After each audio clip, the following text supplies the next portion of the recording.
My name is Daryl Thompson, and today I'm going to give you a level 1 lesson on the song None But Jesus by Hillsong, with a special focus on how to make a song sound and feel great.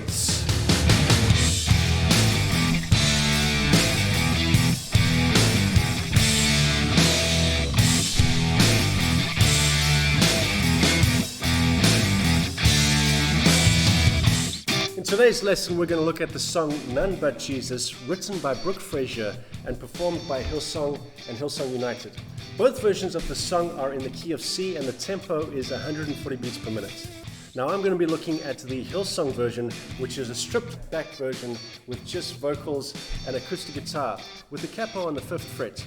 I will be, however, looking at the Hillsong United version a bit later and specifically focusing on the guitar solo, so be on the lookout for that.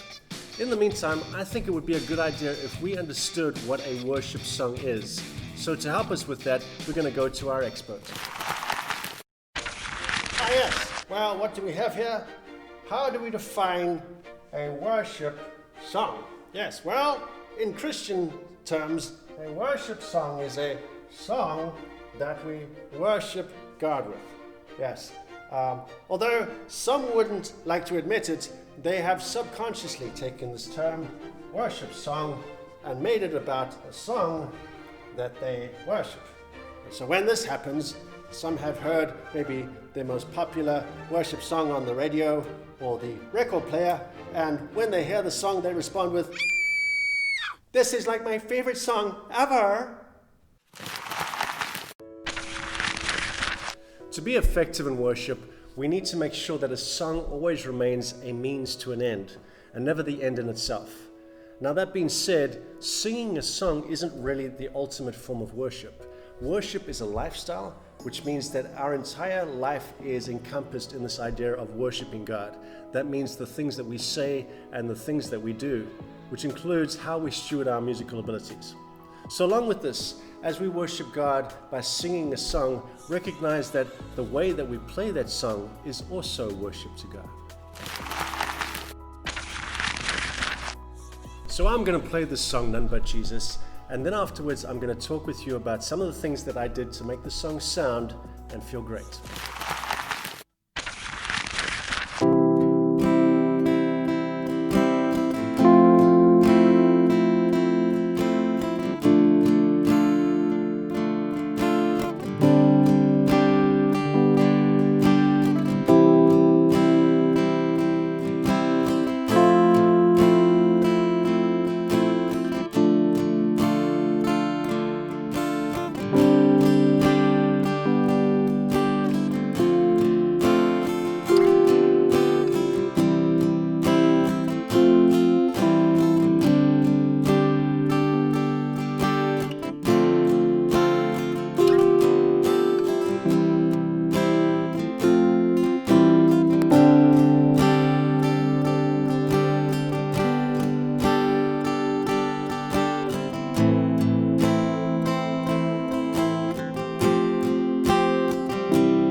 I'll start with the strumming pattern, which is over 16th notes. Now if you need help with counting 16th notes, check out my lesson 1 video on the song The Heart of Worship. Here's the strumming pattern. 1E and a 2E and a 3E and a 4E and a. Let me do that again a little bit slower. 1E and a 2E and a 3E and a 4E and a. Now of course, the reason that you're counting the pattern is so that you can find out where each of the strokes, the strums, are being placed. Now, of course, you're not going to be on stage with your nose all screwed up, 1E and a 2, as you're trying to remember how the strumming pattern works. The reason why I'm giving you the counting is so that you get the strumming pattern into your head, the sound of it. You memorize what it sounds like. So instead of counting, you go, and that sound is what comes to mind as you count. So maybe you count just before the song starts so you can remind yourself of what the strumming pattern sounds like. Or maybe you count sort of halfway through the song after the strumming pattern has changed. But the point of counting is to remind yourself of what the song or the strumming pattern should sound like. So that's the goal. Get that strumming pattern in your head. Make sure that you remember what it sounds like. Now, Ruben Morgan, who's strumming the guitar, is using this pattern as a foundational strumming pattern. On occasion, he changes, he adds a few strums, he does something slightly different, but for the most part, throughout the song, this is the pattern that you can play. Right, let's look at the chords that are being used. Now, the chords that I'm going to show you are the way that they are because they achieve two things. Firstly, playing chords this way will help you to change from one of these chords to the next chord. It makes for economy of movement.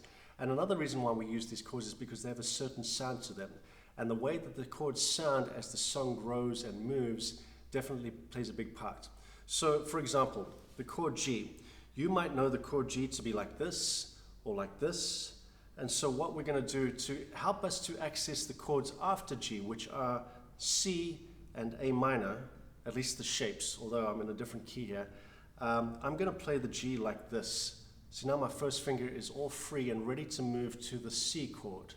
Right there, it's just right there. So there's a lot less effort required, and I can move straight to the C and then the A minor.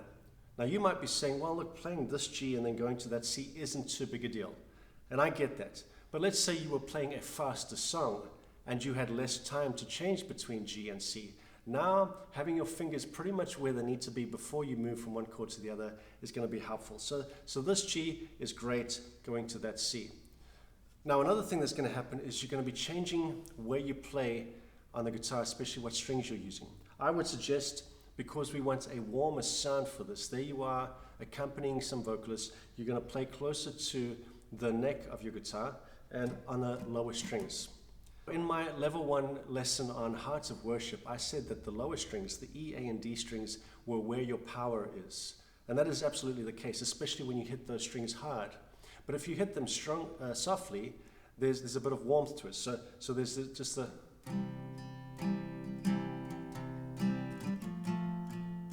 So if you keep on the lower strings, there's a warmth to it, which means that as the song moves, as it progresses, then you can add the higher strings which have a brightness to them. And they're going to cut through and they're going to produce a different sound, a fuller sound, because now you're playing all of your strings. Now speaking of your higher strings, we're going to have to change some of the chords that we use because of going to those higher strings. So for example, as we start the song, I'm not playing the higher strings, the E, B, and G strings. In fact, what I'm doing with that high E string, because it's my secret weapon for later, I'm resting my pinky on the string, which could take some practice because fretting and just resting make a different sound. But that means that as I strum through the strings, I don't hear the E string. And I don't want to hear it initially because I'm saving it for later. So as I strum, and there goes C major 7. Again, my pinky's resting on the high E string because I'm saving it for later. But then when I do save it, I get to an E minor. Now my pinky is fretting that E string. There is no one.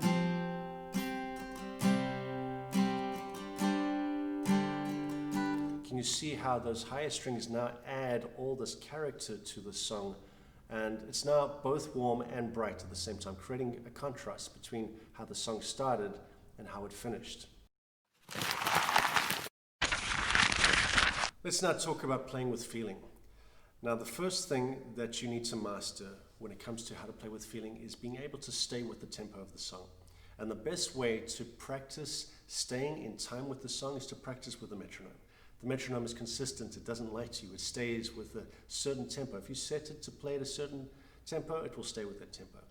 So what you would do is, as you're counting your 16th notes, 1 E ender, 2 E ender, 3 E ender, 4 E ender, this song is at 140 beats per minute. Now each of those beats is an eighth note, which means that the metronome would click on the 1 E and 2 E and 3 E and 4 E and. So you're getting a click on the number and the and, 1 E and 2 E.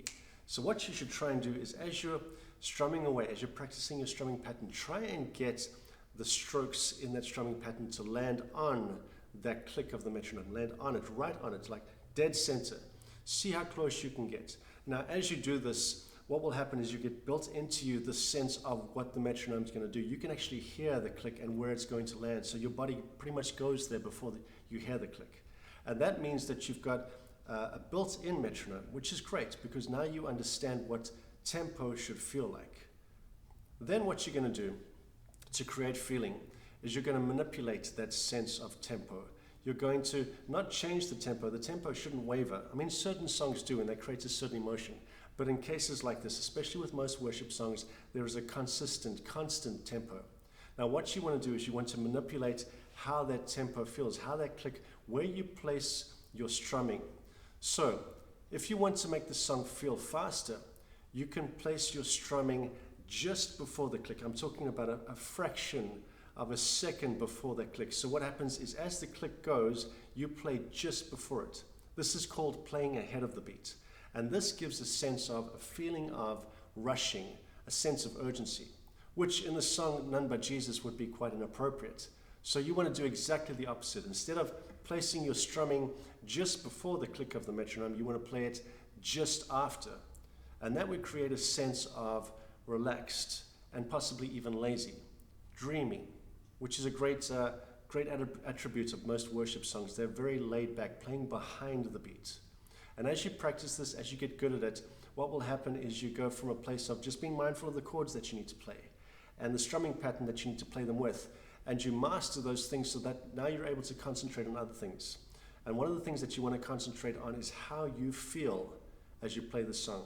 Because if you feel a certain way about how you play, it will actually come through in your playing, and chances are that those who are listening to you as you play the song will feel the same thing.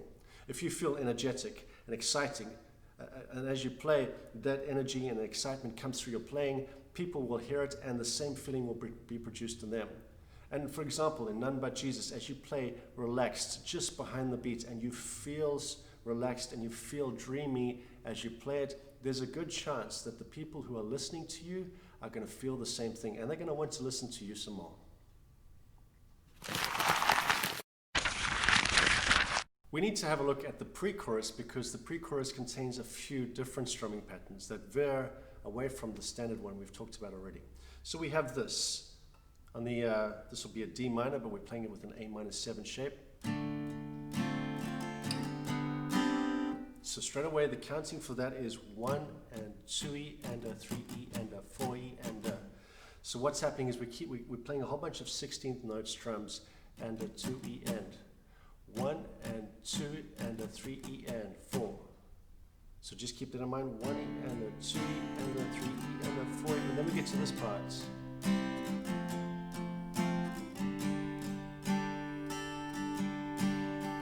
So what's happening is we've got 2 chords in a bar, and that means that our strumming pattern is being interrupted. So to make it make sense, we play the G or the C in a G shape, 1 E and a 2 E and a 1 E and a 2 E. So we're not going to that da da da da da, we're going just, and as soon as we go to the D shape, we're back to our normal. Cool. Well, that is the end of this level 1 lesson, and I hope you enjoyed it. Hey, be on the lookout for the level 2 lesson on the same song, which is going to help you to grow to your next level of awesome.